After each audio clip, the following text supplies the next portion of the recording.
Tuntas sudah pekerjaan dakwah dan pembangunan masyarakat baru berlandaskan tauhid. Seakan ada bisikan halus yang masuk ke kalbu Rasulullah SAW yang membuatnya merasa bahwa masa hidupnya di dunia ini telah mendekati akhir. Ketika Rasulullah SAW mengutus Mu'adz ke Yaman pada tahun ke-10 Hijriah, beliau berkata, "Wahai Mu'adz, mungkin saja kau tidak bisa menemuiku setelah tahun ini, dan mungkin pula kau lewat di masjid ini, dan di sana telah ada kuburanku." Mu'adz menangis mendengarnya. Inikah tanda-tanda Rasulullah SAW akan wafat? Suatu hari, Rasulullah SAW berkumpul di salah satu sudut kota Madinah dengan orang-orang dari berbagai kabilah Arab. Dalam kesempatan tersebut, Rasulullah SAW meminta mereka menjadi saksi bahwa beliau telah menunaikan amanah Allah dengan menyampaikan risalah dan memberikan nasihat kepada umat manusia. Saat itu pula, Rasulullah mengumumkan niatnya untuk menunaikan ibadah haji. Rencana Rasulullah segera menyebar sehingga membuat banyak orang yang berdatangan ke Madinah untuk ikut haji dengan Rasulullah SAW. Rombongan haji Rasulullah berangkat 4 hari sebelum habis bulan Dzulqa'dah. Sebelum jalan, Rasulullah SAW menyempatkan diri bersisir, memakai minyak rambut, mengenakan jubahnya dan mengalungi hewan kurbannya. Rasulullah SAW berangkat setelah zuhur hingga sampai di Dzul Hulaifah sebelum waktu sholat asar. Rasulullah lalu menunaikan sholat asar 2 rakaat dan menginap di tempat ini hingga pagi. Saat pagi tiba, Rasulullah SAW bersabda kepada para sahabat, "Tadi malam datang seseorang dari Tuhanku dan berkata, 'Sholatlah di lembah penuh berkah ini dan katakanlah, aku berniat melakukan umroh di dalam ibadah haji ini.'" Hadis riwayat Bukhari. Siang hari sebelum sholat zuhur, Rasulullah SAW mandi terlebih dahulu untuk melakukan ihram.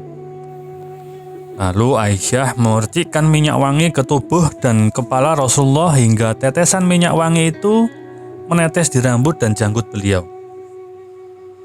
Rasulullah membiarkan tetesan itu tanpa sedikit pun membersihkannya.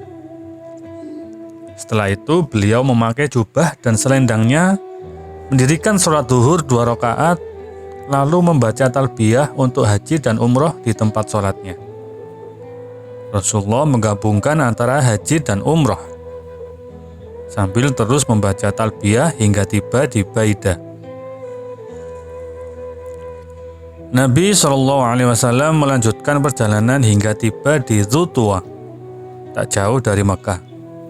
Beliau menginap di Dzultuwa dan usai sholat subuh segera berangkat memasuki Mekah. Pada Ahad pagi, Rasulullah dan kaum muslim tiba di Mekah dan beliau langsung mandi. Hari itu tepat tanggal 4 Dzulhijjah tahun ke-10 Hijriah.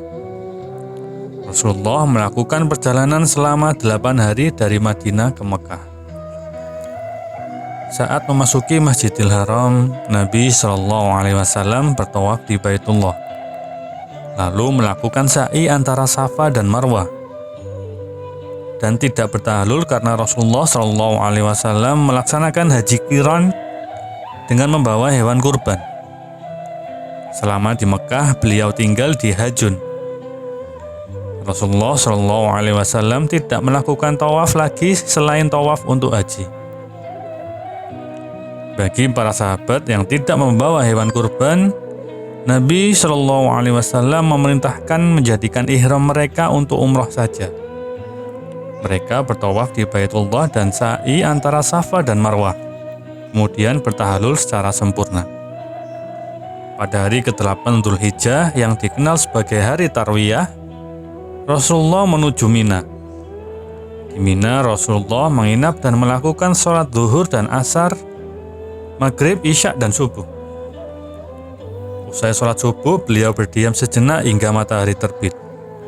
Setelah itu, Rasulullah melanjutkan perjalanan hingga tiba di Arafah dan telah ada tenda yang didirikan untuk beliau di Namrah.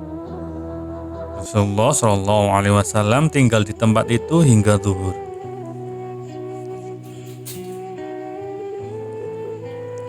Rasulullah SAW mendatangi lembah di Arafah. Di tempat itu telah menanti 124.000 manusia. Tatap mata mereka mengarah ke Rasulullah saat beliau tiba. Tak lama berselang, Rasulullah SAW berdiri untuk berkhutbah di tengah mereka. Wahai manusia, dengarkanlah ucapanku. Karena aku tidak tahu, mungkin saja aku tidak bisa lagi berjumpa dengan kalian setelah tahun ini, di tempat ini lagi untuk selamanya. Sesungguhnya darah kalian haram atas kalian, laksana haramnya hari ini, di bulan kalian ini, dan negeri kalian ini. Ketahuilah, segala urusan masa jahiliyah kini tidak berlaku lagi di bawah telapak kakiku. Darah jahiliyah tidak berlaku. Dan sesungguhnya, darah yang pertama kali tidak berlaku dari darah kita adalah darah bin Rabi'ah bin Al-Harits. Dia menyusu di Bani Sa'ad yang kemudian dibunuh oleh Hudzail. Riba jahiliyah tidak lagi berlaku dan riba pertama yang tidak berlaku dari riba kita adalah riba Abbas bin Abdul Muthalib. Dia tidak berlaku semuanya. Bertakwalah kepada Allah dan perhatikanlah kaum wanita. Karena kalian mengambil mereka dengan amanah Allah dan menghalalkan kemaluan mereka dengan kalimat Allah. Kalian memiliki hak atas mereka agar tidak ada seorang pun yang menyentuh kasur mereka dari orang yang kalian tidak sukai. Jika mereka melakukan itu, pukullah dengan pukulan yang tidak melukai. Dan kalian berkewajiban untuk memberikan rezeki dan pakaian kepada mereka dengan cara yang baik. Aku telah tinggalkan kepada kalian sesuatu yang jika kalian berpegang teguh padanya, kalian tidak akan sesat selamanya, yaitu kitabullah. Wahai manusia, sesungguhnya tidak ada nabi setelah aku, dan tidak ada umat baru setelah kalian. Ketahuilah, sembahlah Tuhan kalian, sholatlah 5 waktu, puasalah di bulan puasa kalian, tunaikan zakat harta kalian dengan sukarela dari jiwa lapang kalian, lakukan ibadah haji ke rumah Tuhan kalian, taatilah pemimpin kalian, niscaya kalian akan masuk surga Tuhan kalian. Kalian menanyakan tentang aku, apa yang akan kalian katakan? Tanya Nabi SAW. Kaum muslim lalu menjawab, kami bersaksi bahwa engkau telah menyampaikan risalah, serta menunaikan dan memberikan nasihat. Rasulullah SAW berucap dengan mengangkat tangan beliau dan mengarahkannya kepada manusia. Ya Allah, saksikanlah. Hadis riwayat Muslim. Setelah Rasulullah SAW selesai menyampaikan khutbah beliau, turunlah firman Allah yang artinya, pada hari ini telah kusempurnakan untuk kamu agamamu, dan telah kucukupkan kepadamu nikmatku, dan telah kuridhoi Islam itu jadi agama bagimu. Quran Surat Al-Maidah, surat nomor 5, ayat ketiga. Pemandangan lautan manusia itu sungguh sangat mengagumkan dan menggetarkan jiwa. Air mata bercucuran melihatnya dan sejarah menundukkan kepala karena menghormati dan mengaguminya. Dialah seorang laki-laki yang memulai dakwahnya sendirian, sedangkan semua orang Arab memusuhinya dan memeranginya dengan berbagai cara. Sekarang mereka berkumpul di sekitarnya dan berjalan di belakangnya. Ia memimpin mereka dalam suasana kerendahan hati, kebaikan, kasih sayang, dan kecintaan. Rasulullah Shallallahu Alaihi Wasallam meneruskan hajinya. Beliau mengajarkan cara-cara haji kepada seluruh manusia. Beliau menjelaskan sunnah-sunnah haji kepada mereka. Pada hari Arafah, Rasulullah menyampaikan khutbah lengkap di hadapan kumpulan kaum muslimin.